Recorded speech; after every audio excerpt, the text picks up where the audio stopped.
আমার রাজনীতিতে আদর্শ ভালোভাবে কাজ করব, সততার সাথে কাজ করব। এবং রাজনৈতিক আদর্শ ব্যক্তি যদি মনে করেন তো পৃথিবীর সবচেয়ে আদর্শ মানব তো একজনই, হযরত মুহাম্মদ সাল্লাল্লাহু আলাইহি ওয়াসাল্লাম। ওনার চেয়ে বড় রাজনীতিবিদ তো আর কেউ নাই। আর ওনার মতো রাজনীতিবিদ থাকার পরে কোনো মুসলমান তার অন্য কাউকে আদর্শ মানাটা আমি আমি আমার কাছে আর কি লজিক্যাল মনে হয়। He was the greatest politician world ever produced. And ওনার যে কর্ম করার পন্থা, ওনার খলিফারা ছিল, ওনার সুরা কমিটি ছিল, ওনার আলাপ ছিল, আমি মনে করি ওনার পরে যারা আছেন আমি মনে করি ওইটাই পৃথিবীর সবচেয়ে বড় পন্থা। ওনার ধৈর্য, ওনার সবকিছু।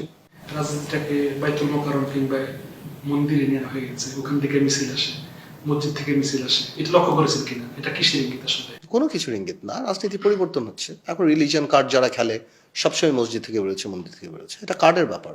রাজনীতি এখন রাজপথে আসলে নাই তো। রাজনীতি এখন চার দেয়ালের মধ্যে ঢুকে গেছে। এখন উপর থেকে ঠিক করা হয় কার কে নেতা হবে, কে না হবে। আসলে কমপ্লেইন করে কিছু নাই ভাই, ওকে।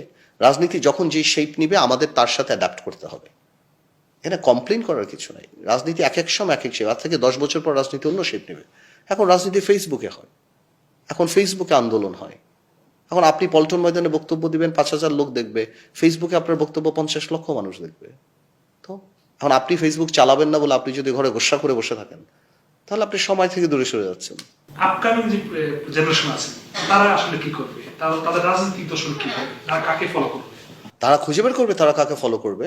দে উইল ফাইন্ড দ্যাট হিরোজ। তারা আসবে, দেশকে সার্ভ করতে হবে, ভালো মানুষের রাজনীতি আসতে হবে। যদি না আসে তাহলে ভালো মানুষ যদি রাজনীতিতে না আসে তাহলে তাদের চেয়ে কম যোগ্যতা মানুষ দ্বারা তারা তাদের ওই নেতৃত্ব মেনে নিতে হবে এবং সেটার প্রাইস তাদের দিতে হবে। সো সমাজের ভালো ছেলেদেরকে রাজনীতিতে আসার এটা একটা ভালো সময়। আর রাজনীতি তো বই পড়ে হয় না, রাজনীতি প্র্যাকটিসের ব্যাপার।